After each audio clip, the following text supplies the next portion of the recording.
और जी न्यूज पर अब ये वक्त है बड़े मुद्दों पर बड़ी बहस का। और इस बड़े बहस की शुरुआत करेंगे हम।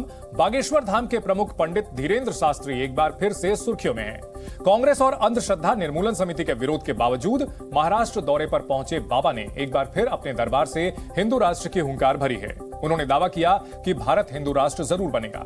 हिंदू राष्ट्र पर लगातार आवाज बुलंद कर रहे बाबा यही नहीं रुके। उन्होंने लोगों से सनातन धर्म के लिए एक बच्चा समर्पित करने की अपील तक कर डाली। उन्होंने हिंदुओं का आह्वान करते हुए कहा कि जाग जाओ और सनातन का झंडा फहराओ। हिंदू राष्ट्र पर दिनों दिन अपने कदम बढ़ा रहे पंडित धीरेंद्र शास्त्री ने माया नगरी मुंबई को माधव नगरी बनाने का संकल्प भी लिया है। बाबा के हिंदू राष्ट्र वाले बयान का असम के मुख्यमंत्री हिमंता बिस्वा शर्मा ने समर्थन किया। वहीं बाबा बागेश्वर के विरोधियों को हिंदू राष्ट्र वाला बयान नागवार गुजरा है। उन्होंने एक सुर में बाबा पर तीखा हमला बोला। सामाजिक कार्यकर्ता और मुस्लिम स्कॉलर मसूद हाशमी ने बाबा बागेश्वर के बयान पर ऐतराज जताया और दावा किया कि भारत कभी हिंदू राष्ट्र नहीं बन सकता। वहीं महाराष्ट्र में कांग्रेस के साथ महाविकास अघाड़ी में सहयोगी शिवसेना हिंदू राष्ट्र के बयान पर साफ साफ कुछ नहीं बोली, लेकिन उसने बाबा का विरोध करते हुए ये जरूर कहा कि महाराष्ट्र जैसे प्रोग्रेसिव स्टेट में ये सब बातें नहीं चलेंगी। आज बड़ी बहस इसलिए हो रही है क्योंकि धीरेंद्र शास्त्री ने एक बार फिर हिंदू राष्ट्र की हुंकार भरी है, क्योंकि बाबा बागेश्वर ने सनातन के लिए एक बच्चा समर्पित करने की अपील की है, क्योंकि बाबा के बयान के बाद धर्मनिरपेक्ष संविधान वाले देश में हिंदू राष्ट्र पर घमासान चिढ़ा है, क्योंकि सवाल है कि कहीं धीरेंद्र शास्त्री का हिंदू राष्ट्र का दम सिर्फ प्रोपेगेंडा तो नहीं है। हर एक पहलू पर विस्तार से करेंगे सार्थक बहस, लेकिन सबसे पहले अब तक का अपडेट।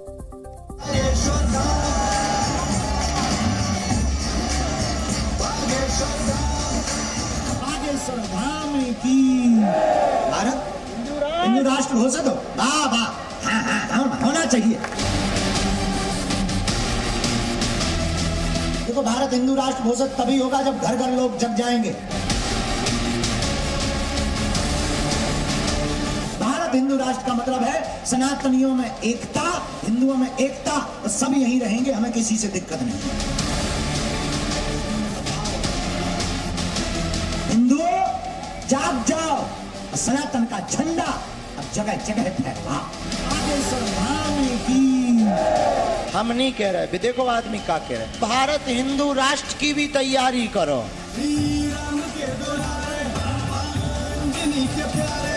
भारत का सभ्यता भारतीय है, भारत का परंपरा सनातनी है। वो तो एकदम सबको, ये तो संविधान का प्रथम अनुच्छेद में ही बोला गया है। तुम मेरा साथ दो, हम हिंदू राष्ट्र बनाएंगे।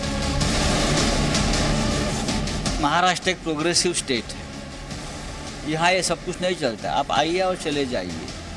जिनको जाना है, जो अंधभक्त है, वो जाएंगे, करेंगे, नाचेंगे, झूमेंगे, भजन कीर्तन करेंगे।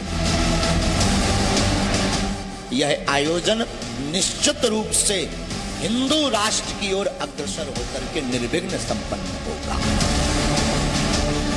इन्हें मालूम है कि ये सरकार इस वक्त ऐसी है कि जो इनके खिलाफ कुछ भी नहीं कर सकती, बल्कि इनको प्रोत्साहन देगी।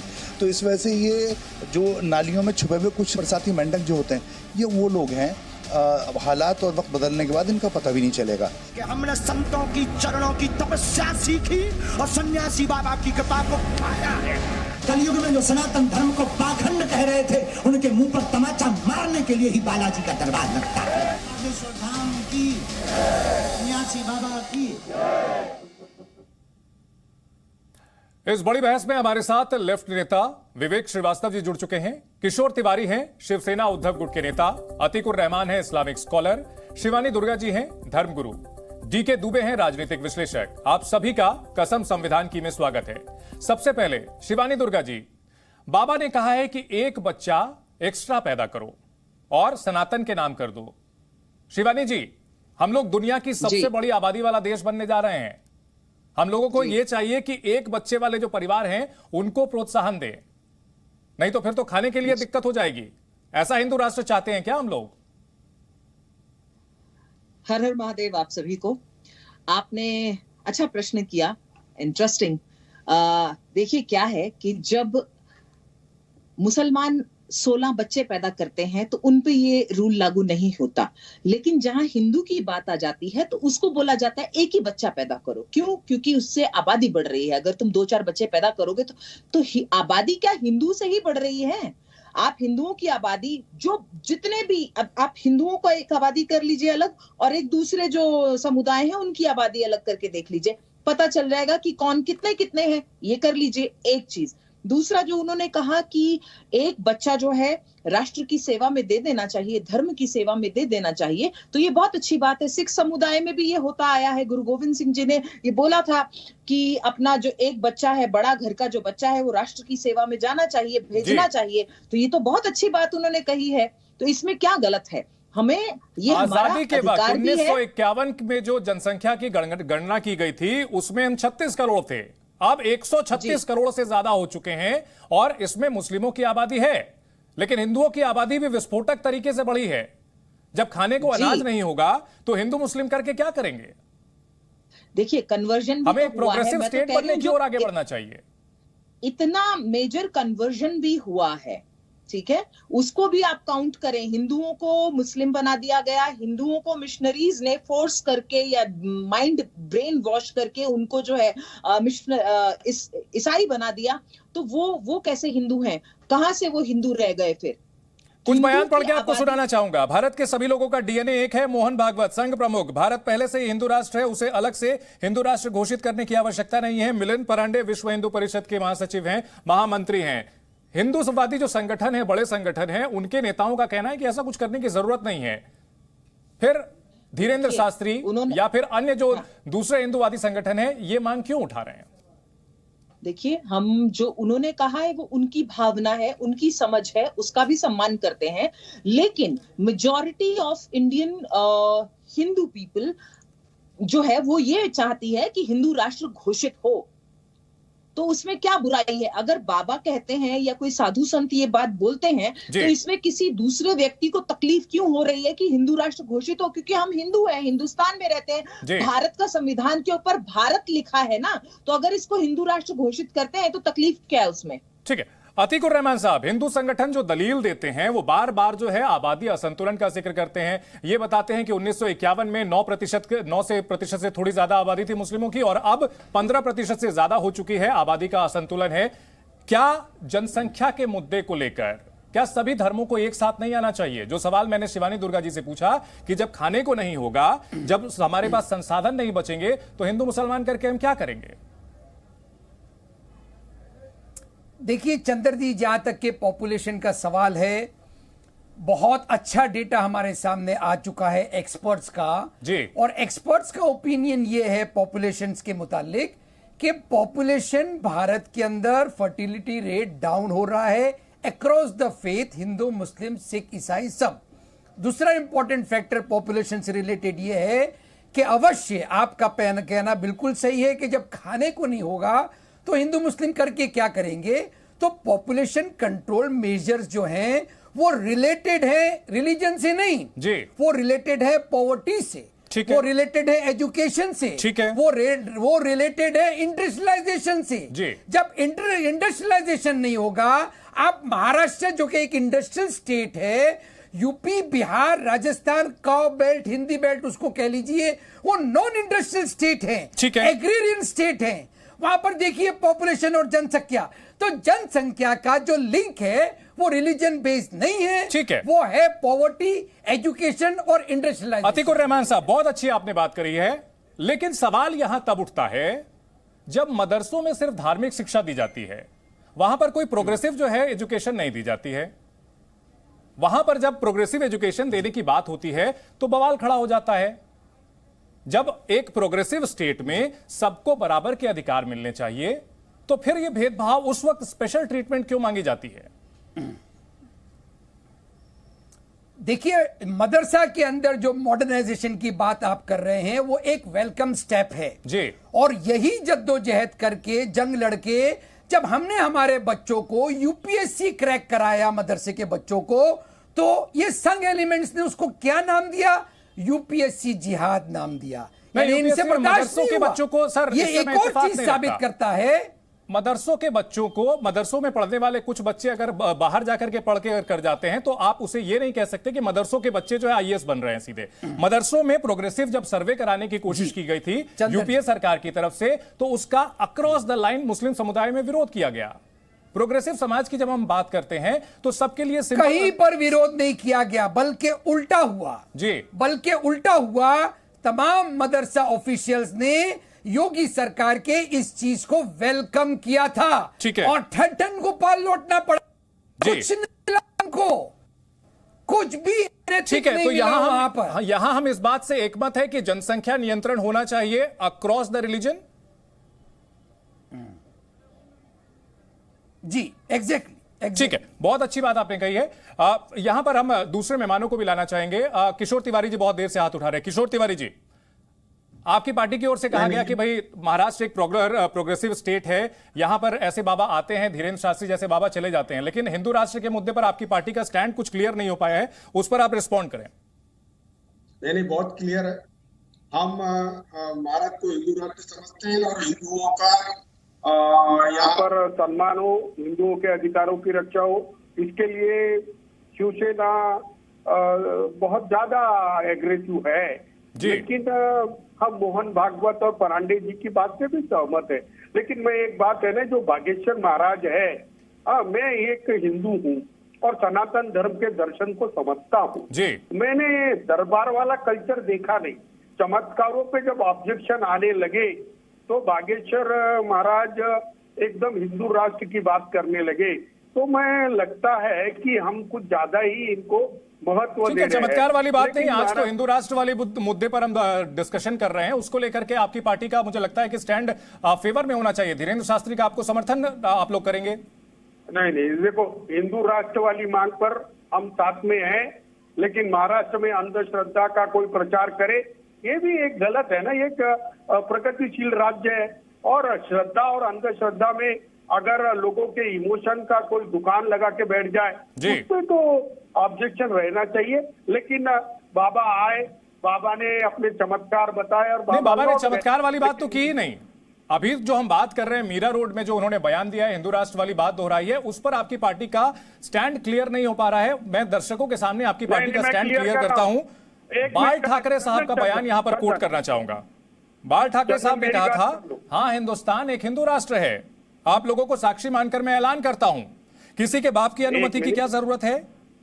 क्या हिंदू राष्ट्र पर बाल ठाकरे का जो ये बयान है उसी पर आपकी पार्टी भी प्रोग्रेसिव रवैया अपनाते हुए टिकी हुई है ना? नहीं, मेरी तो बात है कि यहाँ पर ये हिंदू राष्ट्र है, यहाँ की संस्कृति हिंदू है और भागवत जी ने भी कहा, परांडे जी ने भी कहा।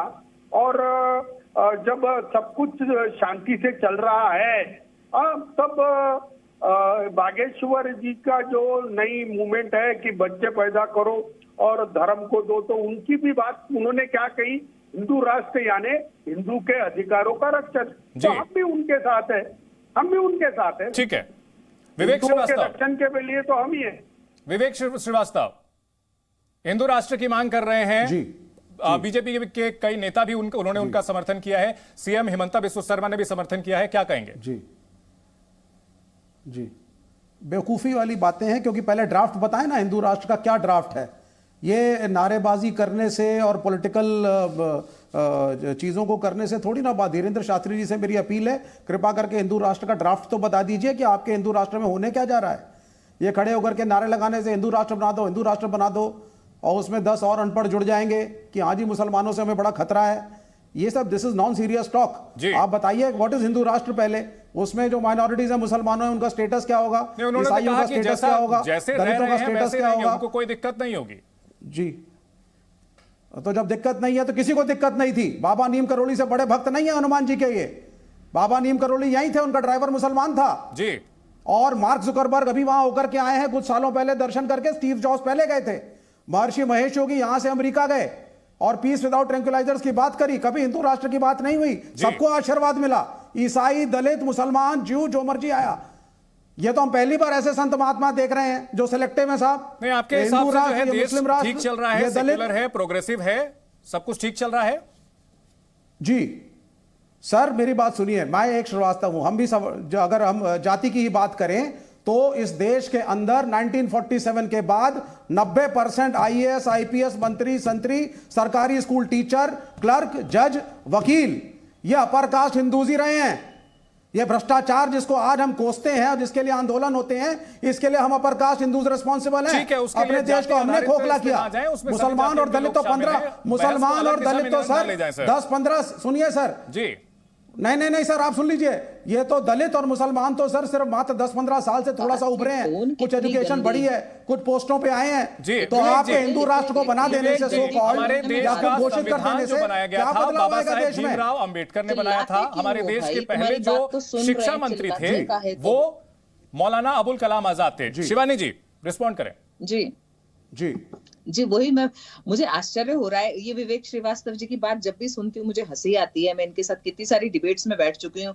इनको जब कुछ नहीं मिलता तो घुमा फिरा करके ये ना दलित वाला टॉपिक जरूर बीच में डाल देते हैं। अरे विवेक श्रीवास्तव जी, आप अपने आप को इतना बुद्धिजीवी बताना चाहते हैं, आपकी बात को हम लोग आराम से सुन रहे हैं, तो इतना चिल्लाने की क्या आवश्यकता? आप हमेशा चिल्लाने क्यों लगते हैं बात करते हुए? आपकी बात, आपको समय दिया गया, इतने सारे हमारे हमारे इतने, सुनिए अभी मुझे बोलने दीजिए, इतने सारे मुस्लिम हमारे यहाँ पर हुए जिनकी रिस्पेक्ट की जाती है। अबुल कलाम जी उसमें से एक है, जो हमारे राष्ट्रपति, माननीय राष्ट्रपति जी थे, ठीक है, उनकी हम भी रिस्पेक्ट करते हैं। तो ये मत कहिए कभी भी कि हिंदू मुस्लिम हम भिड़ाते हैं। और आपने कहा 1947 से जितने हैं अपर क्लास वाले जो हैं वो गवर्नमेंट जॉब में गए, तो आप क्या कहना चाहते हैं कि बाकी सब किसी को मौका ही नहीं मिला? और 97 में कौन सी सरकार थी? अभी तो आप चलो बोल देते ना बीजेपी है, नहीं चलिए अभी तो आप श्रीवास्तव जी, जो आरक्षण था वो शुरुआत से ही लागू था, 22.5% का आरक्षण शुरू से लागू था, इसलिए वो मुद्दे को अलग दिशा में डाले जाए। बैकवर्ड उपेक्षित रहे हैं जी, ठीक है, वो एक अलग मुद्दा है। और बैकवर्ड उपेक्षित रहे हैं, मुद्दों को मिलाएं नहीं, इस टॉपिक को साइडलाइन ना करें। डीके दुबे, बिल्कुल मिलाएंगे सर। डीके दुबे, क्या अभी जो ये बयानबाजी हो रही है, क्या ये चुनावी बयानबाजी है, क्या ये सियासी बयानबाजी है हिंदू धर्म को लेकर,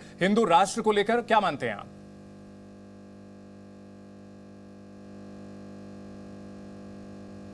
नहीं, ये सब कुछ जो है ये पॉलिटिकल है।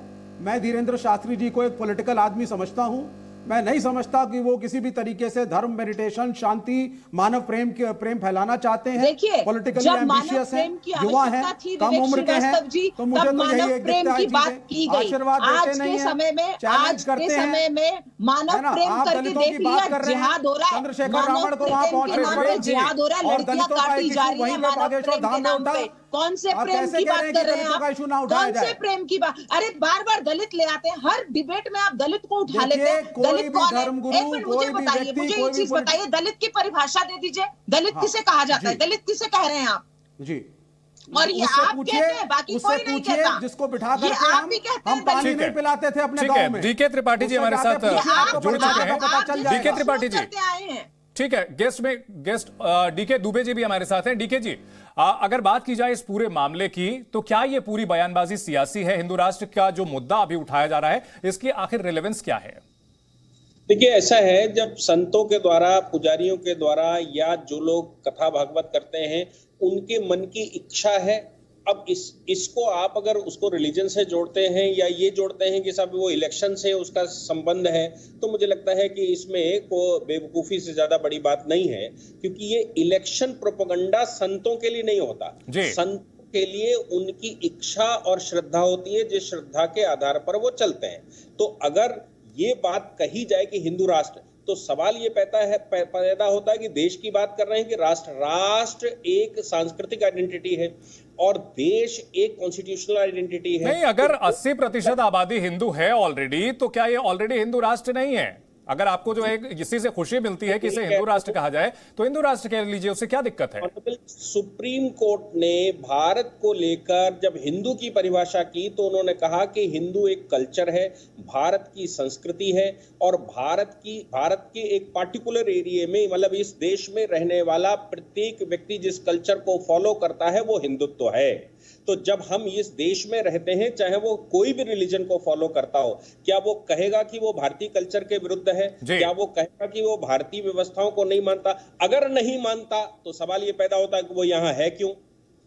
अगर वो भारतीय व्यवस्थाओं को मानता है तो ये स्वीकार क्यों नहीं करता कि कल्चरली वो हिंदू है?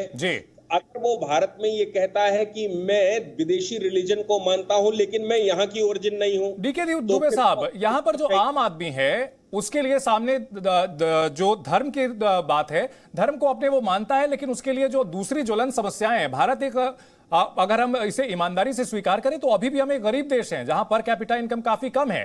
तो वहां ऐसे मुद्दों पर बहुत ज्यादा तूल देने के बजाय हमें दूसरे प्रोग्रेसिव मुद्दों पर टिके रहना चाहिए। हमारी जो है एजुकेशन बढ़िया हो। है कि संतों को इकोनॉमिक्स नहीं आती साहब, संतों को केवल राष्ट्र की संस्कृति आती है, राष्ट्र की भावना आती है, संतों को रिलीजन आता है, संतों को धर्म आता है। संत इकोनॉमिक्स नहीं जानते। इकोनॉमिक्स जानने के लिए श्रीवास्तव जी जैसे लोग बैठे हुए हैं जो इकोनॉमिक्स जानते हैं और ये इकोनॉमिक की परिभाषा करेंगे, क्योंकि इन्होंने अभी अभी ये बात कह दी कि ना तो ये महर्षि वाल्मीकि को महत्व दे रहे हैं, ना ये डॉक्टर अंबेडकर को, जिनका सरनेम किसी ब्राह्मण ने दिया था, उनके बीच में कॉन्फ्लिक्ट देखते हैं, ना ये संत रविदास को महत्व दे रहे हैं। ये कह रहे हैं कि कल 2-4 लेकिन संत जब राजनीति की बात करें, संत जब ये कहें कि भाई आपको जो है हिंदू धर्म को बचाना पड़ेगा ताकि आपके मंदिरों पर कोई पत्थर ना मारे, इस तरह की बातें, तो राजनीति तो उसमें आ गई। नहीं साहब, आप मुझे बता दीजिए ना, कोई मेरे ऊपर अगर पत्थर मारेगा और मैं ये कहता हूं कि भैया पत्थर हमको मिलकर बचाना है, तो इसमें राजनीति क्या है? क्या सुरक्षा मेरा अधिकार नहीं है क्या? क्या मंदिरों का अधिकार सुरक्षा नहीं है क्या? क्या पालघर की घटनाएं हो जाएं तो हिंदुओं उसको बोल नहीं सकता क्या कोई? क्या हनुमान चालीसा जिस समय हो रहा हो उसमें देशद्रोह लगा दिया जाए तो क्या इस पर आवाज नहीं उठनी चाहिए? इस पर बात नहीं होनी चाहिए? ये तो विषय है ना कि भाई विषय तो समाज के सामने देना ही है ना, और विषय अगर देना बंद कर देंगे तो क्या मर जाए बिल्कुल? क्या कहीं चले जाए यहां से? क्या करेंगे? ठीक है, यहां मुद्दा कहीं ना कहीं जनसंख्या असंतुलन का उठाया जाता है। यह दावा किया जाता है हिंदूवादी संगठनों की ओर से कि कई जगहों पर जनसंख्या असंतुलन हुआ और वहां पर जो है मंदिरों पर अटैक किया जाता है, जो डेमोग्राफी चेंज हो जाती है तो वहां पर कई तरह की घटनाएं सामने आती है। विवेक श्रीवास्तव जी, इसको लेकर के आपकी पार्टी का क्या रुख है?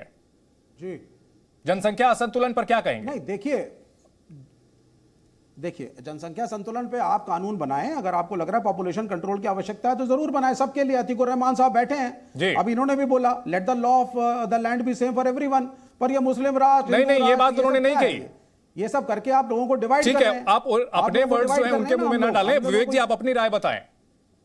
नहीं, आप ही की डिबेट में अभी ये जो अतीकुर रहमान जी ने बोला, सैद्धांतिक तौर पर सहमति थी, लेकिन जो एग्जैक्ट वर्ड्स आपने बोले वो नहीं बोले उन्होंने। विवेक जी सुने, नहीं, इस देश में एक नैरेटिव बन गया है कि ये जो मुसलमान समुदाय है ये तो पॉपुलेशन कंट्रोल करेगा ही नहीं, ये तो चाहते ही नहीं कि प्रोग्रेस हो। ऐसा नहीं है। आपको ये मानना पड़ेगा कि इस देश के अंदर जो मुसलमान हैं बड़ी संख्या में दलित हैं जो कन्वर्ट हुए थे, तो वो धर्म तो बदल गया, इकोनॉमिक स्टेटस वही है, उतनी डेवलपमेंट नहीं हुई, उतना एजुकेशन भी नहीं है, तो हमें इस चीज को कोई तैयार नहीं। आप कह रहे हो ये वो देश है। नहीं, सुने, ये वो देश है सर जिसकी प्रशंसा उस तरह करता था, नहीं कर रहे आप कह रहे हैं कि ये कर लेंगे वो कर लेंगे। अतीकुर रहमान साहब असंतुलन समस्या है या नहीं, और वो रेजोल्यूशन दे सरकार को और कहेंगे पॉपुलेशन कंट्रोल करिए ना। अगर आपके रिसोर्सेज लिमिटेड है आप पॉपुलेशन कंट्रोल की बात करिए, लेकिन इंडियन्स के लिए बात करिए ना। आप हिंदू के लिए मुसलमान के लिए अलग अलग बात क्यों करते हैं? रिसोर्सेज लिमिटेड है और उस पर पॉपुलेशन कंट्रोल होनी चाहिए। नहीं, इफ देखो, let the government declare there are certain limited resources, उसके हिसाब से पॉलिसी बनाई जाए, डिबेट हो, ऑल अपोजिशन पार्टीज की मीटिंग हो, प्रोग्रेसिवली देश बढ़े। लेकिन अगर आप डिवीजन की बात करेंगे साहब, इस पर ज्ञान क्यों दे रहे हैं बैठे कि बाबा जी ने कह दिया एक बच्चा ज्यादा कर लो, उस पर समस्या है, उससे उससे मुझे समस्या है डीके दुबे साहब, उससे मुझे समस्या है क्योंकि मेरे देश की आबादी समस्या है सर। मेरे देश की आबादी जो है वो विस्फोट के जरिए हम चीन को भी पार करने वाले हैं, उससे तो मुझे भी समस्या है। अतीकुर रहमान साहब, समस्या है। अतीकुर रहमान साहब, यहां आरोप यह लगाया जाता है कि जब भी मुस्लिम समुदाय के नेता जो हैं उनके सामने जनसंख्या नियंत्रण की बात की जाती है वो इस पर सिरे से भड़क जाते हैं। समान नागरिक संहिता की बात की जाती है, भड़क जाते हैं, तुरंत इसे जो है कौम के ऊपर खतरा बताने लगते हैं। प्रोग्रेसिव एक माइंडसेट की जरूरत है। जी देखिए, मैंने पहले कहा कि सबसे पहले पॉपुलेशन की अगर हम बात कर रहे हैं तो आपको इसको डीलिंग करना पड़ेगा रिलीजन से। जी, क्यों पूरा पॉपुलेशन का तीखड़ा मुसलमानों पे आके फूटता है? यहां पर अगर कोई फैमिली प्लानिंग की बात हो रही है तो हमारे समाज ने, प्रोग्रेसिव मुस्लिम्स ने फैमिली प्लानिंग के लिए एक जंग लड़ी है हमारे समुदाय के साथ में जी, कि भाई आपकी जो धारणा थी, नहीं, जो हिंदूवादी संगठन आप है, पैदा अभी जो करते जाओ, वो धारणा गलत थी कि आपको जागृत इसलिए होना पड़ेगा ताकि कल को आपको आपके मंदिरों पर कोई पत्थर ना फेंके। सीधा सीधा हाल की उन घटनाओं को वो रिलेट कर रहे हैं जिसमें कि भाई धार्मिक प्रोसेसन निकला, वहां पर पत्थरबाजी की गई, दिल्ली की घटना हो या फिर जयपुर की घटना हो, राजस्थान में कई जगह की घटना हो, उससे वो रिलेट करते हैं। इससे मैं कह रहा हूं। तो देखिए चंद्र जी, देखिए सिमिलैरिटी देखिए कि जो मुसलमान मौलाना कह लीजिए या कोई भी क्लर्जी कह लीजिए, जब वो ये बोलते थे कि भाई चाहे जितने बच्चे पैदा करो, और अब ये बागेश्वर धाम की जो बात आ रही है इसमें सिमिलरिटी आपको नजर आ रही है ना, कि डरा कर कि भाई अगर आप ज्यादा बच्चे नहीं पैदा करोगे तो आपका धर्म खतरे में पड़ जाएगा। अरे साहब, आप ये क्यों नहीं समझते हैं कि इंसान की सुरक्षा के लिए धर्म है, धर्म की सुरक्षा के लिए इंसान कब से होने लगा? जी, धर्मो रक्षति रक्षिता। रहमान साहब ये स्वीकार करते हैं। शिवानी दुर्गा जी, क्या कहना चाहते हैं बाबा? आखिरकार क्या नाम बदलने की बात है या सिर्फ माया नगरी जो कहा जाता है उसकी जगह माधव नगरी मुंबई कहने की बात है? नहीं, देखिए, मुंबई जो नाम है वो मुंबा देवी के ऊपर रखा गया है, जो वहां की कुल देव जिन्हें माना जाता है उनके ऊपर ये नाम है, तो ये चेंज नहीं हो सकता, क्योंकि इसमें लोगों की अपनी श्रद्धा है के प्रति, मुंबा देवी के प्रति। माधव नगरी उन्होंने इसलिए कहा क्योंकि माया जो है विष्णु जी से जुड़ी हुई है, और योग माया क्योंकि बहुत ज्यादा वहां अपना तांडव कर रही हैं, तो इसके लिए उन्होंने कहा कि माधव को अब लाना होगा यहाँ पर। तो भक्तों के अंदर माधव नाम का प्रचार जरूरी है ताकि लोग माया से हटें। किशोर तिवारी जी, माधव, माया नहीं माधव नगरी जो है कही जाए मुंबई? नहीं, शिवानी दुर्गा जी को बाबा क्या बोलते हैं ये बहुत कुछ धीरेन्द्र शास्त्री का उनको इंटरप्रेट करके देना पड़ता है, लेकिन पॉलिटिकल पार्टियां जो है, मैं बताता हूं चंदन, उन्होंने इकोनॉमिक एजेंडा, इंफ्रास्ट्रक्चर, आरोग्य और एजुकेशन और सरकारी बातों पे ख्याल देना चाहिए। बाबा आते हैं, बाबा बोलते हैं, लेकिन मुंबई का नाम मुंबई रहेगा। माधव नगरी उन्होंने माया नगरी को लेके बोला है, तो बाबा अपना बताएंगे और शिवानी दुर्गा बताएंगे। तो बाबा लोगों को ज्यादा महत्व नहीं देना। हमारे एक साथी नाना पटोले ने कहा था, प्लीज ये मत बोलिए किशोर तिवारी जी की बाबा लोगों को ये बोलना, आप अपमानजनक भाषा में ना बात करें। मैंने बहुत सही उत्तर दिया, मैंने कहा कि मुंबई का नाम माधव नगरी नहीं हो सकता। मैंने कहा आपसे मेरा अनुरोध है, नहीं, आपसे मेरा अनुरोध है, साधु संतों का बाबा को अपमानजनक भाषा में बात ना करें। नहीं किशोर जी, आपने नाना पटोले का तो जिक्र किया, नाना पटोले का तो आपने जिक्र किया, आपके जो साथी महाराष्ट्र में हैं, लेकिन वही कमलनाथ जी जो कि मध्य प्रदेश के आपके साथी हैं, वो जाकर के चरणों में बैठते हैं। दिग्विजय सिंह जी चुनौती देते हैं हिंदू राष्ट्र के मुद्दे पर, लेकिन कमलनाथ जी जो है जाकर के उनके चरणों में बैठ जाते हैं। तो राजनीतिक पार्टियों में तो खुद जो है अभी तक ये नजर नहीं आता कि क्या रुख है उनको लेकर। अरे जिसकी उसकी श्रद्धा रहती है। एक बात मैं बता देता हूँ कि नाना पटोले ने यही कहा कि महाराष्ट्र में अंधश्रद्धा निर्मूलन कानून का उल्लंघन न हो। कोई भी आके दरबार लगाए और मंत्र मार के बोले ये है वो है, और वह बाबा का जो कुछ दरबार में चलता है, तो बाबा को तो यहाँ पर वो हमारे शामवानों ने चैलेंज भी किया था कि आप उनका एक आदमी ले जाते, वो कहाँ का क्या है बता दो।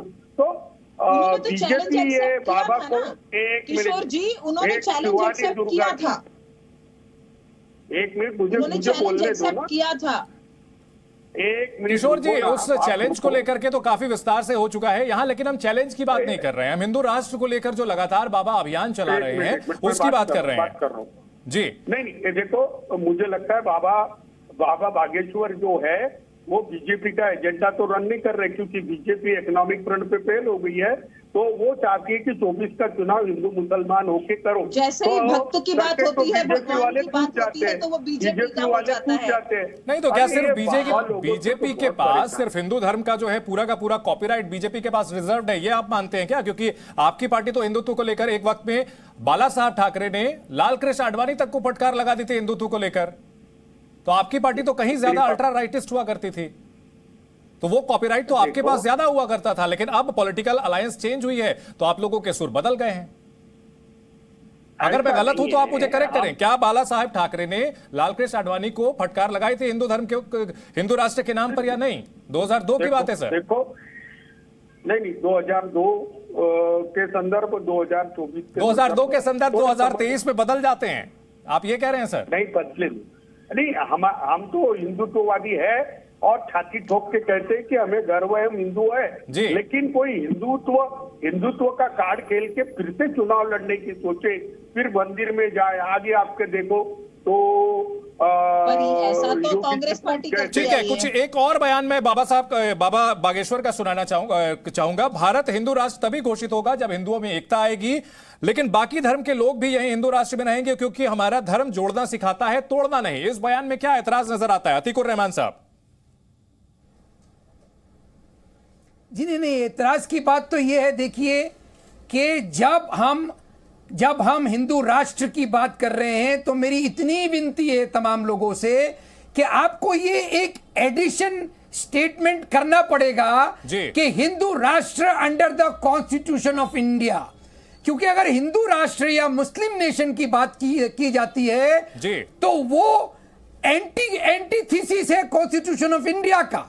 आपको ये बोलना पड़ेगा कि मैं ये राष्ट्र को, मेरे भारत को एक मुस्लिम नेशन मानता हूं along with the Constitution of India, क्योंकि Constitution of India इक्वालिटी है, लिबर्टी है, फ्रेटर्निटी है। नहीं, ये तो बहुत अच्छी बात है, इसको आप ऐड करिए। लेकिन तौकीर रजा का बयान इसको ऐड करिए आप। अतीकुर रहमान साहब, आप तो बहुत प्रोग्रेसिव बातें कर रहे हैं, इसका मैं बहुत इसमें अभिनंदन करता हूं।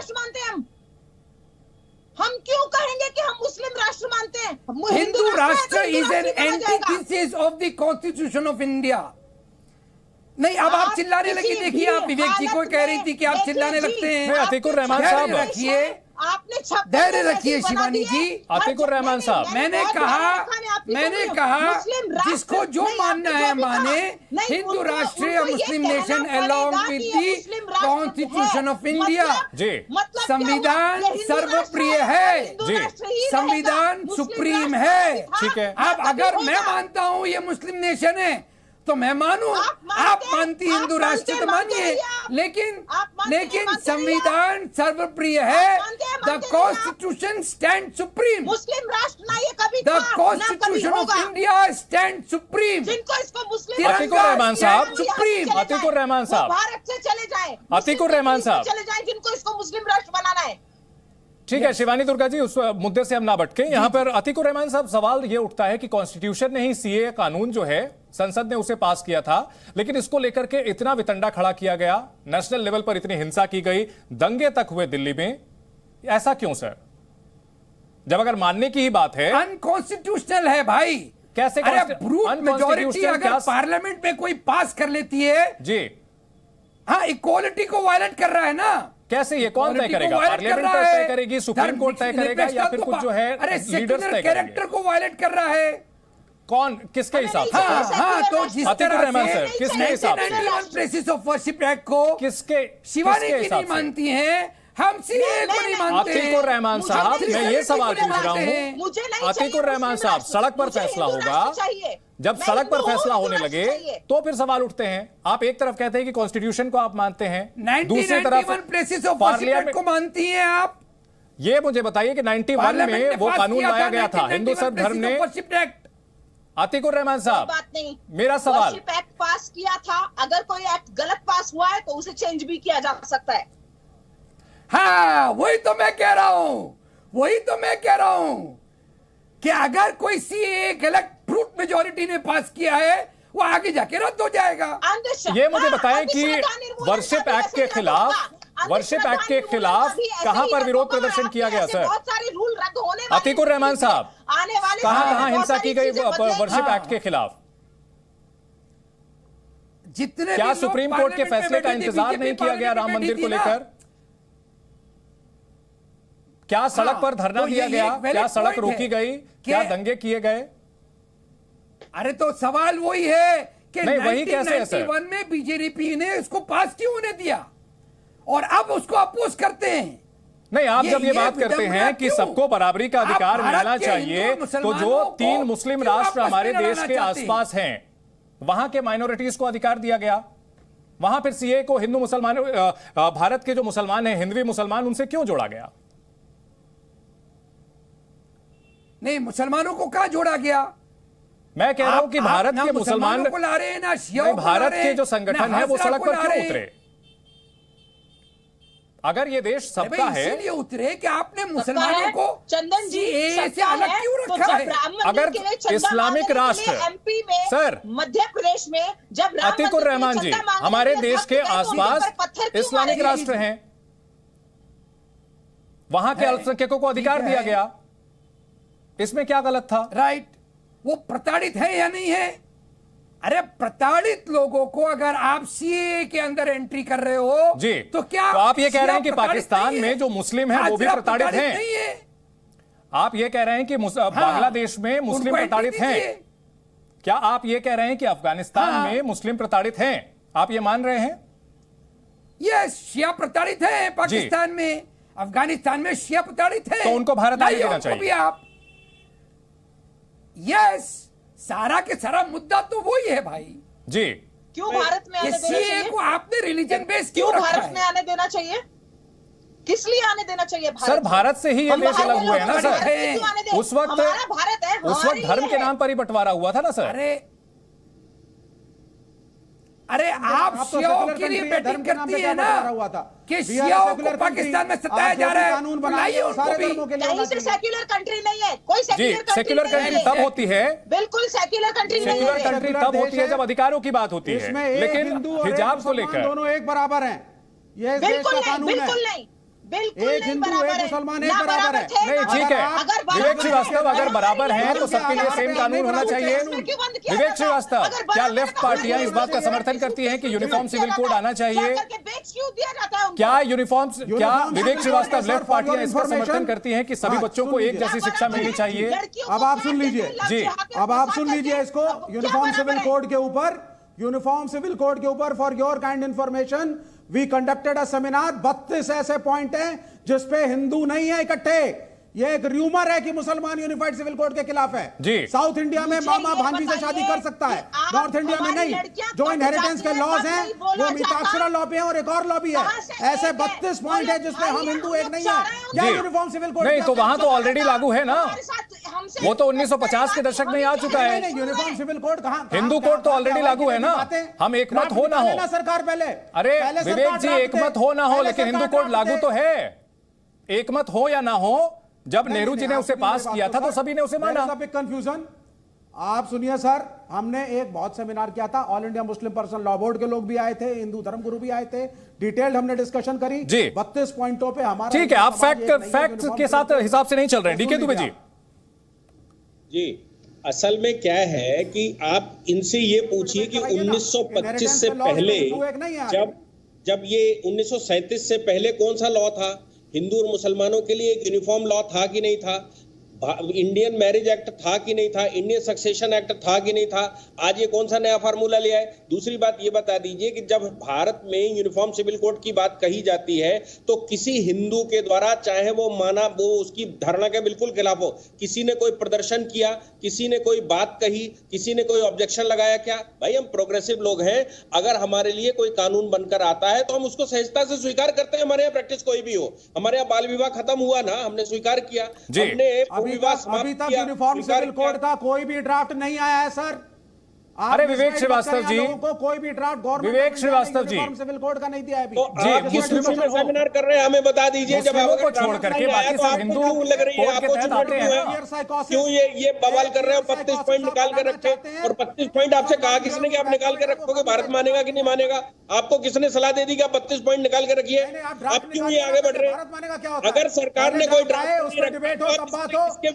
खड़े हो बिना ड्राफ्ट के? ऑल इंडिया मुस्लिम भाई साहब बिना ड्राफ्ट के आप क्यों सेमिनार कर रहे हैं? मुझे ये बताइए ना, आप बिना ड्राफ्ट के सेमिनार कर रहे हैं, ये कौन सा तरीका है?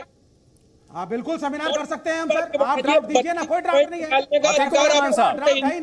क्योंकि 32 पॉइंट। ठीक है विवेक जी, विवेक जी आपकी बात से फैक्ट बताए ना सर, फैक्ट बताए कि कौन नहीं मानता उसे। हिंदू मैरिज एक्ट जो है, हिंदू कोड जो है, उसे कौन नहीं मानता?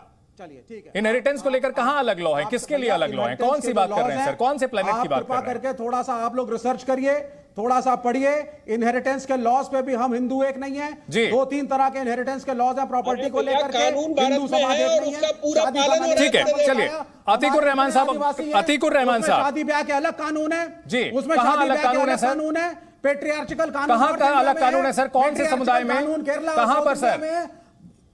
अच्छा तो सर इतने जो आदिवासी समुदाय हैं, एससीज हैं, एसटीज हैं, अलग अलग राज्यों में लोग बसे हैं, अलग कस्टम्स हैं। एसटीज के लिए अलग है, उनका छोड़ दें। आप इंडिया को एक हरियाणा, लेकिन सबके लिए इनहेरिटेंस इनहेरिटेंस का, तलाक का, सबका एक नियम होता है सर, और वो संविधान के हिसाब से होता है। अनेकों कस्टम्स 32 पॉइंटों पे हिंदू ठीक है, अतीकुर रहमान साहब रिलीजियस ये क्षेत्र की बात कर रहे हैं, वो सब स्वीकार करने को तैयार है, इनको समस्या है। कौन सा 32 पॉइंट? अतीकुर रहमान साहब बोलें। जी जी चंद्र जी, देखिए सुप्रीम कोर्ट ने ड्राफ्ट लाइए, डिबेट कराइए, नहीं तैयार हैं लोग। ठीक है विवेक जी, आपने अपनी बात कह दी, अतीकुर रहमान जी की बात सुनते हैं। ठीक है विवेक जी, आपने अपनी बात कह दी, अतीकुर रहमान जी की बात सुनते हैं। अतीकुर रहमान जी, इंटरकास्ट मैरिज के लिए आज तैयार चंद्र जी, और आप बात कर रहे हैं uniform civil code. Chandra ji, जी विवेक जी प्लीज, मैं थोड़ा आना चाहूंगा। देखिए सुप्रीम कोर्ट ने चिंता व्यक्त की है कि तमाम धर्म के लोग धर्म के नाम पे, अपनी स्क्रिप्चर्स के नाम पे वुमेन्स राइट्स को यूसअप करते हैं जी, उनके अधिकारों को मारते हैं। ये सुप्रीम कोर्ट की चिंता है जी। अब हमारा ये कहना होना चाहिए कि वो यूनिफॉर्म सिविल कोड जो कि जेंडर जस्टिस और जेंडर इक्वालिटी को बढ़ावा दे, वो एक वेलकम स्टेप है जी। हमारे पार्लियामेंट को, लेजिस्लेचर्स को, स्टेट लेजिस्लेचर्स को एक ड्राफ्ट रेजोल्यूशन के ऊपर इसमें चर्चा करनी चाहिए। In the absence of draft resolution हम बिला वजह आपस में लड़ते रहते हैं। नहीं, लेकिन सर समस्या तब होती है ना कि जब शादी की उम्र जो है 18 से 20 साल करने की बात होती है और अचानक से जो निकाह की तादाद है, रफ्तार है, वो काफी तेज हो जाती है, तब जो है सवाल उठाए जाते हैं। देखिए यहां पर फियर साइकोसिस का इस्तेमाल करती है राजनीतिक पार्टियां, इसमें कोई एतराज नहीं है, लेकिन कहीं ना कहीं उस फियर साइकोसिस को खत्म करने के लिए प्रोग्रेसिव जो है वो सबके लिए कानून बनाना बेहद जरूरी है। हिंदू राष्ट्र हो या फिर सेक्युलर राष्ट्र हो, जरूरत फिलहाल यह है कि भारत को एक प्रोग्रेसिव राष्ट्र बनाया जाए, और इसमें हर एक शख्स, हर एक धर्म का आदमी, उसे अपनी भूमिका अदा करनी होगी, सबको साथ आना पड़ेगा। बहुत शुक्रिया आप सबका कसम संविधान की में जुड़ने के लिए।